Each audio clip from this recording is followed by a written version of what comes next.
Assalamualaikum warahmatullahi wabarakatuh. Alhamdulillah rabbil alamin. Assalatu wassalamu ala asrofil anbiya wal mursalin wa ala alihi wa sahbihi ajmain. Allahumma sholli ala sayyidina Muhammad wa ala ali sayyidina Muhammad.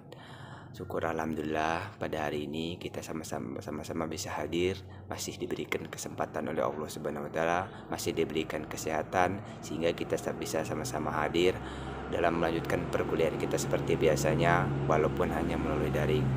Baiklah, kami dari kelompok 3 akan menyampaikan materi kami, yaitu tentang tanggung jawab pelaku usaha. Sebelum kami menyampaikan materi, izinkan kami memperkenalkan diri. Saya Firmansyah. Nama saya Dina Melinda. Nama saya Estina Aditya Putri. Nama saya Aulia Wulandari. Nama saya Fiska Susnita. Nama saya Septiani. Nama saya Sela Nabila. Baiklah, dalam menjalankan usaha ada tanggung jawab pelaku usaha yang diatur dalam pasal 19 sampai dengan pasal 28 di dalam UU PK atau Undang-Undang Perlindungan Konsumen. Apa saja tanggung jawab pelaku usaha dan bagaimana prinsip tanggung jawab pelaku usaha akan dijelaskan oleh teman-teman pemateri. Baiklah, di sini saya akan menjelaskan tentang pengertian pelaku usaha. Adapun yang dapat dikualifikasikan sebagai pelaku usaha adalah 1. Pembuat produk jadi, 2. Penghasil bahan baku, 3. Pembuat suku cadang, 4. Setiap orang yang menampakkan dirinya sebagai produsen dengan jalan mencantumkan namanya, tanda pengenal tertentu atau tanda lain yang membedakan dengan produk asli, para produk tertentu. Yang kelima, importir suatu produk dengan maksud untuk dijual belikan, disewakan, disewa gunakan atau leasing, atau bentuk distribusi lain dalam transaksi perdagangan. 6. Pemasok atau supplier dalam hal identitas produsen atau importir tidak dapat ditentukan. Lalu yang selanjutnya ada tanggung jawab pelaku usaha. Seorang konsumen mempunyai hak terhadap dua pihak. Pertama, terhadap retailer yang menjual produk dengan kontrak jual beli. Yang kedua, dengan pihak produsen atau manufakturer. Sebaiknya ditentukan urutan-urutan yang seharusnya digugat oleh konsumen. Manakala dirugikan oleh pelaku usaha, urutan tersebut adalah: yang pertama, digugat adalah pelaku usaha yang membuat produk tersebut jika berdomisili di dalam negeri dan domisilinya diketahui oleh konsumen yang dirugikan. Yang kedua, apabila produk yang merugikan konsumen tersebut diproduksi di luar negeri, maka yang digugat adalah importirnya, karena Undang-Undang Perlindungan tidak mencakup pelaku usaha di luar negeri. Lalu yang ketiga, apabila produsen maupun importir dari suatu produk tidak diketahui, maka yang digugat adalah penjual dari siapa konsumen membeli barang. Di sini saya akan melanjutkan materi yang telah disampaikan oleh Saudari Aulia. Prinsip-prinsip tanggung jawab dalam hukum. 1. Prinsip tanggung jawab berdasarkan unsur kesalahan. Seseorang baru dapat dimintai pertanggungjawaban secara hukum apabila ada unsur kesalahan yang dilakukannya. Yang kedua, prinsip praduga untuk selalu bertanggung jawab. Teori pembalikan beban pembuktian yang menyatakan bahwa seseorang dianggap bersalah sampai yang bersangkutan dapat membuktikan sebaliknya. Yang ketiga, prinsip praduga untuk tidak selalu bertanggung jawab. Prinsip ini kebalikan dari prinsip praduga untuk selalu bertanggung jawab. Dalam pasal 44 ayat 2 PP nomor 40 tahun 1995 tentang Angkatan Udara menyatakan bahwa pengangkut atau pelaku usaha dapat dimintai pertanggungjawaban sepanjang pembuktian kesalahan dapat dibuktikan dengan pembalikan uang ganti setinggi 1 juta. Keempat, prinsip tanggung jawab mutlak. Prinsip ini sering diidentik dengan prinsip tanggung jawab absolut. Pengecualian memungkinkan untuk dibebaskan dari tanggung jawab, misalnya keadaan force majeure. Sebaliknya, absolute liability, prinsip tanggung jawab tanpa adanya kesalahan dan tidak adanya pengecualian. Menurut R.C. Heuberet, biasanya prinsip ini diterapkan karena adanya alasan-alasan sebagai berikut. A. Konsumen tidak dalam posisi menguntungkan untuk membuktikan adanya kesalahan dalam suatu proses produksi dan distribusi yang kompleks. Kedua, diasumsikan pelaku usaha lebih dapat mengantisipasi jika sewaktu-waktu ada gugatan atau kesalahannya. Ketiga, prinsip ini dapat memaksa pelaku usaha lebih berhati-hati. Kemudian prinsip tanggung jawab mutlak dalam hukum perlindungan konsumen secara umum digunakan untuk menjerat pelaku usaha, khususnya produsen barang yang memasarkan produknya yang merugikan konsumen. Tanggung jawab ini dikenal dengan nama product liability.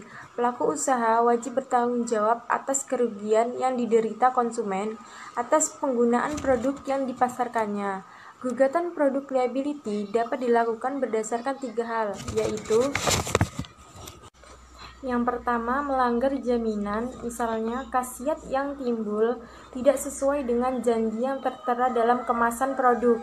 Yang kedua, ada unsur kelalaian, yaitu pelaku usaha lalai memenuhi standar obat yang baik. Yang ketiga, menerapkan tanggung jawab mutlak. Baiklah, saya akan meneruskan materi selanjutnya, yaitu tentang prinsip tanggung jawab dengan pembatasan.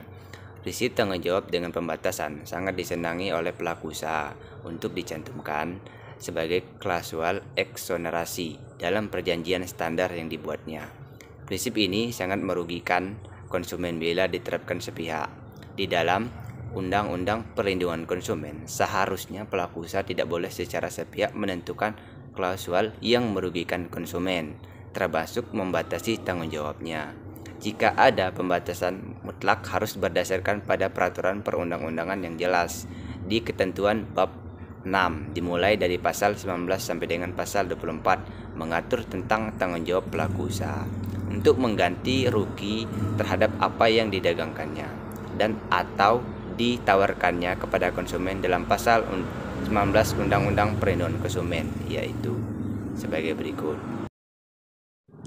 Baiklah, yang pertama yaitu pelaku usaha bertanggung jawab memberikan ganti rugi atau kerusakan, pencemaran dan atau kerugian konsumen akibat mengkonsumsi barang dan atau jasa yang dihasilkan dan diperdagangkan. Yang kedua, ganti rugi sebagaimana yang dimaksud pada ayat 1 dan berupa pengembalian uang atau pengganti barang dan atau jasa yang jelas atau setara nilainya, atau perawatan kesehatan dan atau pemberian santunan yang sesuai dengan ketentuan peraturan perundang-undang yang berlaku. Yang ketiga, pemberian ganti rugi dilaksanakan dengan waktu tenggang sekitar 7 hari setelah tanggal transaksi. Yang keempat, pemberian ganti rugi sebagaimana dimaksudkan pada ayat 1 dan ayat 2 tidak menghapus kemungkinan adanya tuntunan pidana berdasarkan pembuktian yang lebih lanjut mengenai adanya unsur kesalahan. Dalam pasal 20 UU PK tentang pelaku usaha periklanan. Pelaku usaha periklanan bertanggung jawab sebagai iklan yang diproduksi dan segala akibat yang ditimbulkan oleh iklan tersebut. Dalam pasal 21 UU PK tentang importir, yaitu yang pertama, importir barang bertanggung jawab sebagai pembuat barang yang diimpor apabila importir barang tersebut tidak dilakukan oleh agen atau perwakilan produsen luar negeri. Yang kedua, importir jasa bertanggung jawab sebagai penyedia jasa asing apabila penyedia jasa asing tersebut tidak dilakukan oleh agen atau perwakilan penyedia jasa asing. Dalam pasal 24 UU PK juga menegaskan bahwa pelaku usaha yang dapat digugat konsumen untuk mengganti rugi, yaitu yang A, barang tersebut terbukti seharusnya tidak diedarkan atau tidak dimaksudkan untuk diedarkan. Yang B, cacat barang timbul pada kemudian hari. Yang C, cacat timbul akibat ditaatnya ketentuan mengenai kualifikasi barang. Yang D, lewatnya jangka waktu penuntutan 4 tahun sejak barang dibeli atau lewatnya jangka waktu yang diperjanjikan. Perbuatan yang dilarang bagi pelaku usaha dalam Undang-Undang Republik Indonesia Nomor 8 Tahun 1999 disebutkan bahwa perbuatan yang dilarang bagi pelaku usaha meliputi satu usaha dilarang memproduksi atau memperdagangkan barang dan jasa. Yang pertama, tidak memenuhi atau tidak sesuai dengan standar yang dipersyaratkan dan ketentuan peraturan perundang-undangan. Kedua, tidak sesuai dengan berat bersih isi neto. Ketiga, tidak sesuai dengan ukuran takaran dan timbangan dan jumlah hitungan menurut ukuran yang sebenarnya. Keempat, tidak sesuai dengan kondisi jaminan atau keistimewaan. Kelima, tidak sesuai dengan mutu, etiket atau keterangan barang dan jasa. Keenam, tidak sesuai dengan janji yang dinyatakan dalam label. Ketujuh, tidak mencengkamkan tanggal kadaluarsa atau jangka waktu. Kedelapan, tidak mengikuti ketentuan berproduksi secara halal sebagaimana pernyataan halal yang ada di label. Kesembilan, tidak memasang label atau membuat pelajaran barang yang menurut nama barang. Kesepuluh, tidak mencantumkan informasi dan petunjuk pengguna barang dalam bahasa Indonesia sesuai dengan ketentuan undang-undang yang berlaku. Yang penjelasan kedua, pelaku usaha dilarang memperdagangkan barang yang rusak, catat atau bekas, tercemar tanpa memberikan informasi secara lengkap dan benar atas barang yang dimaksud. Ketiga, pelaku usaha dilarang memperdagangkan sediaan farmasi dan panggangan yang rusak, catat atau bekas dan tercemar dengan atau tanpa memberikan informasi secara lengkap dan benar. Keempat, pelaku usaha melakukan pelanggaran pada poin A dan poin yang telah disebutkan di atas dilarang memperdagangkan barang dan atau jasa tersebut serta wajib menariknya dari peredaran. Kelima, pelaku usaha dilarang menawarkan, memproduksi, mengiklankan suatu barang dan jasa secara tidak benar atau seolah-olah.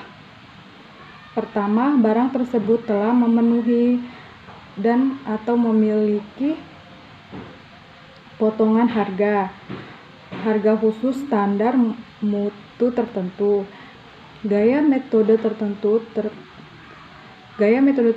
karakteristik tertentu, sejarah atau gangguan tertentu. Kedua, barang tersebut dalam keadaan baik dan atau baru. Ketiga, barang dan atau jasa tersebut mendapatkan atau memiliki sponsor, petunjuk, pelengkapan tertentu, keuntungan tertentu, ciri-ciri kerja, mempunyai sponsor, penjualan atau afiliasi. Kelima, barang dan jasa tersebut tersedia. Baiklah, saya di sini akan melanjutkan materi. Keenam, barang tersebut tidak mengandung cacat tersembunyi. Ketujuh, batang tersebut merupakan kelengkapan dari barang tertentu. Kedelapan, barang tersebut berasal dari daerah tertentu. Kesembilan, secara langsung atau tidak langsung merendahkan barang atau jasa lain. Kesepuluh, menggunakan tanpa keterangan yang lengkap. Ke-11, menawarkan sesuatu yang mengandung janji yang belum pasti, barang dan atau jasa sebagai yang dimaksud pada poin dan di atas. Dilarang untuk memperdagangkan pelaku usaha yang melakukan pelanggaran terhadap poin 9 di atas. Dilarang melanjutkan penawaran, promosi, dan pengiklanan barang atau jasa tersebut. Baiklah, itu tadi penjelasan dari teman-teman pemateri. Untuk selanjutnya akan kami buka yaitu sisi tanya jawab yang akan dilanjutkan ke WA group. Demikian yang hanya bisa kami sampaikan, kurang lebihnya kami mohon maaf. Pada Allah kami mohon ampun. Assalamualaikum warahmatullahi wabarakatuh.